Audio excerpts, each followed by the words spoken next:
अपघात वारंवार होत आहे, मात्र तरीही काहीही पावलं टाकली जात नाही। म्हणून पुण्यातल्या नवले पुलावरती आज यंत्रणेचं श्राद्ध घालण्यात आलं। नेमकं काय घडलं नवले पुलावरती, बघूयात हा रिपोर्ट।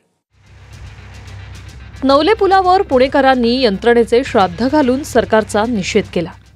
वारंवार अपघात घडूनही काहीही पावलं टाकली जात नाहीत, त्यामुळे सरकार विरोधात तीव्र संताप व्यक्त केला गेला।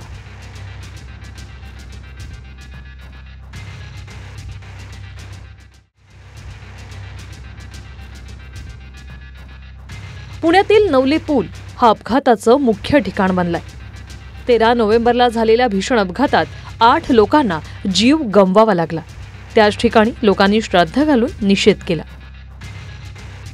एरवी प्रत्येक घटना किंवा दुर्घटनेनंतर सरकारकडून फक्त आम्ही दोषींना सोडणार नाही ही ठरलेली प्रतिक्रिया येते, मात्र दोषींना न सोडण्यासाठी आधी जबाबदारांना धरणार कधी याचं उत्तर मिळत नाही।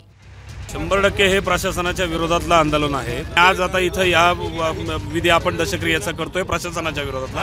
त्याचं कारण असं की इथं आज तागायत या 100हून अधिक बळी गेलेले आहेत, परंतु याच्यावरती कुठलीही ठोस उपाययोजना होत नाही आणि कारण नसताना इथं या सगळ्या गोष्टी वाढत जात आहेत। या गोष्टीबाबत ठोस उपाययोजना म्हणजेच हा एलिव्हेटर ब्रिज, हा रस्ता बांधायला जोपर्यंत घेत नाहीत तोपर्यंत आम्ही हे आंदोलन वारंवार चालू ठेवणार।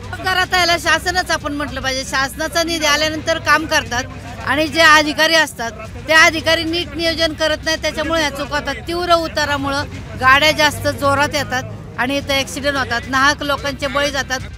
Bureau report, TV9 Marathi.